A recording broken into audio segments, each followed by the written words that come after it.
Once upon a time, there was a rich businessman, and he wanted to make his son understand the real meaning of poverty. So both of them decided to take a trip to a farmland which belonged to poor farmers. So after completing the trip, both of them sat on the mountain top and started discussing. The father asked the son, "So my son, what have you learned from today's trip?" And the son stood up confidently and he said, "Beloved father, back home we have space for only one dog, whereas here they have dogs everywhere. Back home we have a tiny swimming pool, whereas here they have rivers, dams, ponds, which are limitless. Back home our house is having a fence, whereas here they have farms everywhere."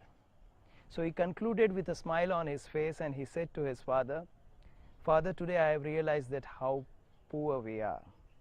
So this story tells us that our richness is not measured by how much we have, but our richness is measured by how much we make use of what we have. Before the trip, the son believed that since they had money, they were rich. But later on he realized that they were living a poor life because it was having limits, whereas the farmer lived more vibrant life because they made use of every single blessing which their life had to offer to them. I believe this life idea relates to the education system in universities as well. What do I mean by that? From the day a child enrolls in the university, from the day of his enrollment to the day of his graduation, he acquires knowledge, but this knowledge is only enough to pass the examination. And when this child faces the daily examinations which the life poses at him or her, he will definitely struggle. Now the question is, why would he struggle? And the answer to this question is very simple. Life offers us wide range of lessons from our surroundings.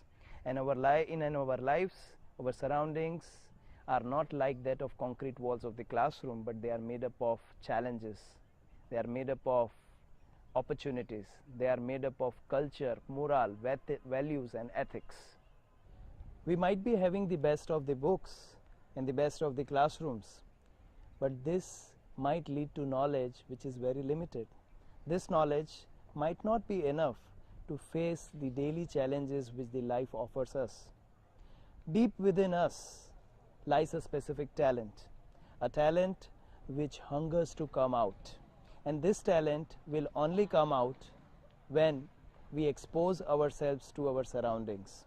A famous thinker, Jean Piaget, once said, "The goal of the education is not to increase the amount of the knowledge, but to create opportunities and possibilities for the child to invent and discover himself or herself, to create a man who can make new things." So in simple words, the purpose of education is to make ourselves understand our surroundings better, and in real sense, the real purpose of education is to make us understand ourselves better. Many a times as the president of the university, I roam around in the corridors, I have a look at the classrooms, I peep in through the windows, but when I peep in through these windows, I don't see black and white. I see the rainbow. I see red, I see green, I see blue. I see the different aspects of the personality of each and every student. When I was young, I was studying in school. Our science teacher was supposed to teach us the theory of catalyst. He poured a powder in the bowl full up of water, and suddenly bubbles started coming out of the bowl. Back then we were so excited and so young that all of them started clapping and laughing. The teacher was angry and he suddenly said that instead of making notes, why are you clapping and laughing? One of the girls stood up and said, "Sir, we thought you made some magic trick." Education is very much like this catalyst. It must speed up the reaction of knowledge between our talents and our surroundings.